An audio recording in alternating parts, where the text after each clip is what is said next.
नमस्कार विद्यार्थियों। अभी तक हमने भारतीय संविधान के मूल अधिकार, नीति निर्देशक तत्व, इनका अध्ययन किया था।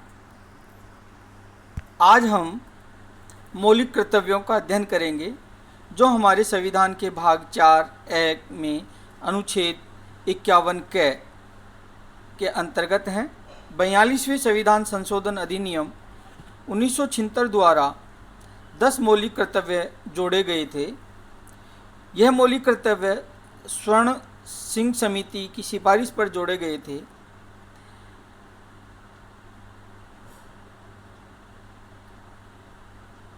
छियासीवें संविधान संशोधन 2002 द्वारा एक मौलिक कर्तव्य और जोड़ा गया और अब हमारे मौलिक कर्तव्य 11 हो गए हैं। अनुच्छेद 51 के भारत के प्रत्येक नागरिक को यह कर्तव्य होगा कि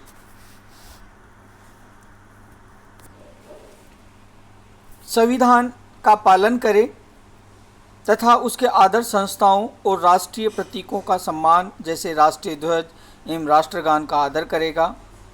दूसरा है, स्वतंत्रता के लिए हमारे राष्ट्रीय आंदोलन को प्रेरित करने वाले उच्च आदर्शों को हृदय में संजोए रखे, उनका पालन करे। तीसरा है, भारत की संप्रभुता, एकता और अखंडता की रक्षा करे और उसे अक्षुण्ण बनाए रखे। यानी कि कन्फर्म सॉवरेनिटी, ये हमारी संप्रभुता को जो कि कन्फर्मेशन की बात करता है। पहला जो हमने बताया था वो हमारे संविधान के पालन की बात करता है और हमारे जो राष्ट्रीय जो ध्वज है, राष्ट्रगान है, उनके आदर की बात करता है। तो दूसरा हमने जो बात की थी कि स्वतंत्रता के लिए हमारे राष्ट्रीय आंदोलन को प्रेरित, जैसे सुभाष चंद्र बोस जो हमारे स्वतंत्रता सेनानी है, महात्मा गांधी है, जवाहरलाल नेहरू है, जितने भी स्वतंत्रता सेनानी हैं राष्ट्रीय आंदोलन को प्रेरित करने वाले, उनका भी हमें सम्मान करना होगा, उन्हें हृदय में से संजोगें, उनका आदर्शों का पालन करें, ये भी हमारा कर्तव्य है। चौथा है डिफेंस से संबंधित, कि देश की रक्षा करे और आह्वान किए जाने पर राष्ट्र की सेवा करे। पांचवा है एम्प्लॉयमेंट वुमेन, कि भारत के सभी लोगों में समरसता और समान भ्रातृत्व की भावना का निर्माण करे, जो धर्म, भाषा, प्रदेश या वर्ग पर आधारित है, सभी भेदभावों से परे हो, ऐसी प्रथाओं का त्याग करे जो स्त्रियों के सम्मान के विरुद्ध हों। छठा है समन्वित संस्कृति और भाईचारे से संबंधित, कि हमारी सामाजिक संस्कृति की जो गौरवशाली परंपरा है उसका महत्व समझें और उसका परीक्षण करें।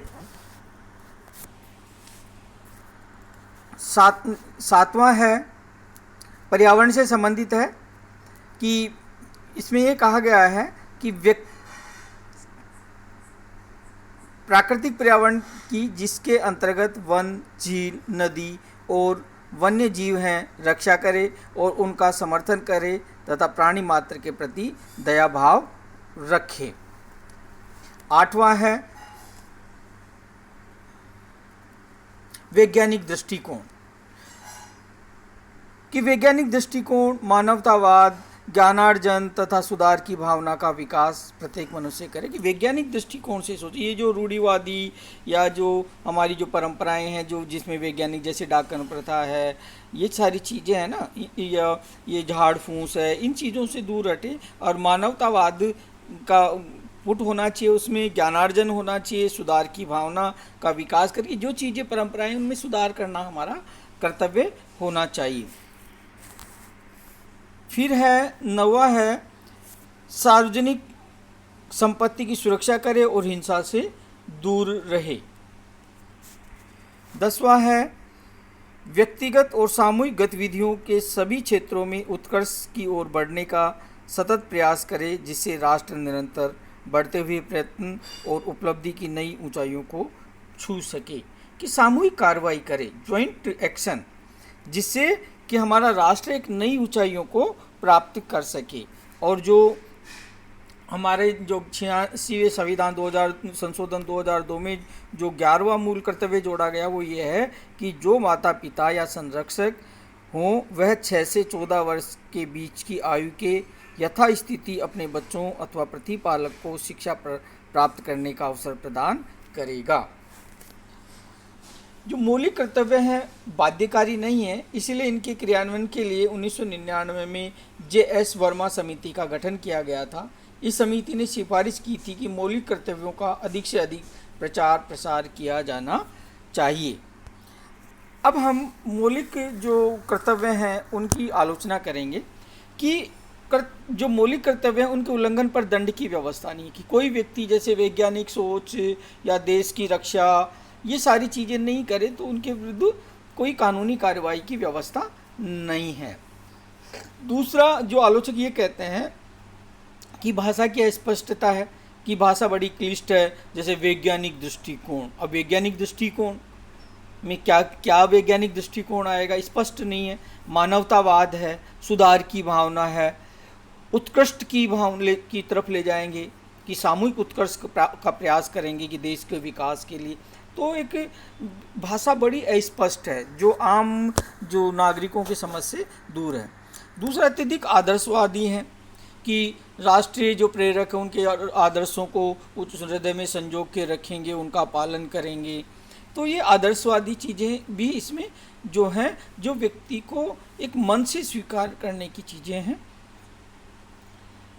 और नेक्स्ट है शासन के अत्याचारों की आशंका, कि शासक इन कर्तव्यों का बहाना लेकर उन पर अत्याचार कर सकता है। तो ये तो हमारे जो मूल कर्तव्य उनकी जो हमने बात की। इसके बाद जो हम चलेंगे हमारे जो अमेरिका के संविधान की तरफ, और फिर वहीं से फिर हम आगे की तरफ दूसरी उस चैप्टर उसमें जो हमारा फर्स्ट पेपर है उसको लेते हैं, और उसके बाद फिर हम वापस इधर आएंगे। तो हमारा सिलेबस का एक बैलेंस बना रहेगा। लगभग अपना इसमें 50% सिलेबस हो गया है सेकंड पेपर में।